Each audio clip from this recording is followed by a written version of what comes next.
Tear gas is fired in Greece as protesters clash with riot police in the country's capital. Thousands of public sector workers took to the streets today in a nationwide strike to protest more spending cuts.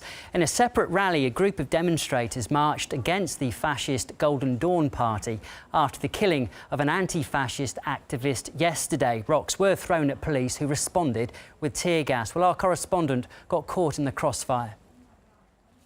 The large group of protesters had clashed with the police. The police are holding their ground right now. As you can see, there's fires behind me. Tear gas is in the air. It's a little bit difficult to breathe here. As you can see in front of me, the police are trying to hold their territory. On the other side, there's basically a group of anarchists, black bloc kids, whatever you want to call them. Many of the protesters here have been picking up stones along the side of the road. In fact, if you can pan down, you can see someone's trying to pull out a fire. Stones on the ground from the clashes. Now,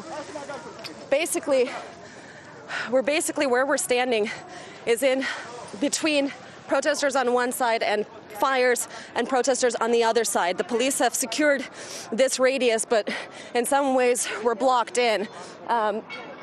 It was very hard to breathe at one point. They've been throwing around tear gas, and of course the smoke is and the wind is making it get in everyone's faces. That's in part helped clear the crowd.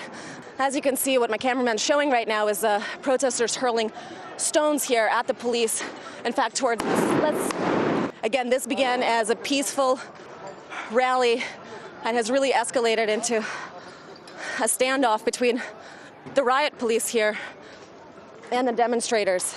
We're effectively stuck between protesters behind us and the ones you're seeing in front of us who are throwing anything they can get their hands on, really.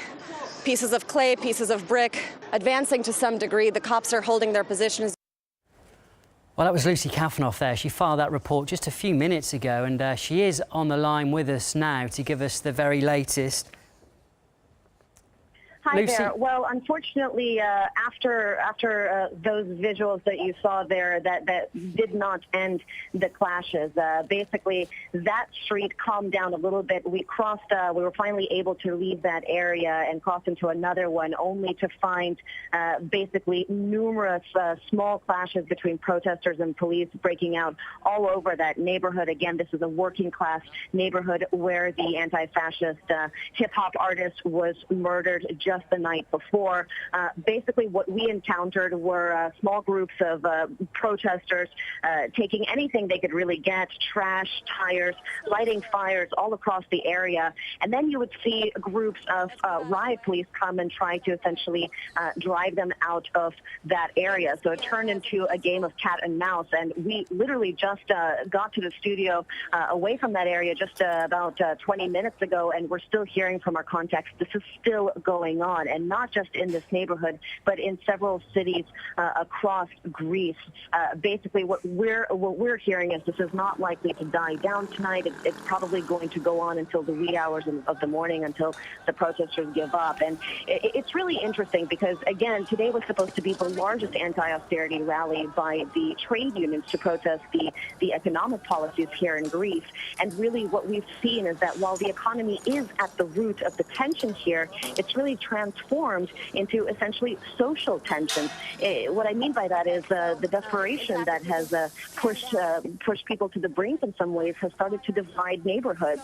We've seen a lot more popularity in some pockets for the right-wing Golden Dawn party. We've also seen anti-fascist activists come out in much stronger force.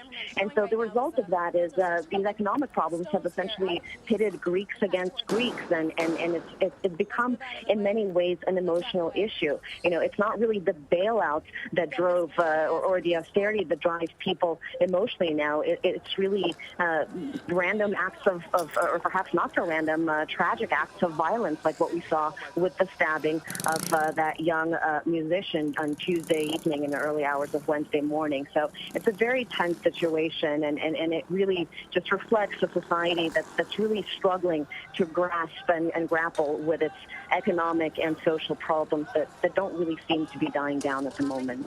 OK, thank you, Lucy, for that update. That's RT's Lucy Kafanov reporting live there from Athens.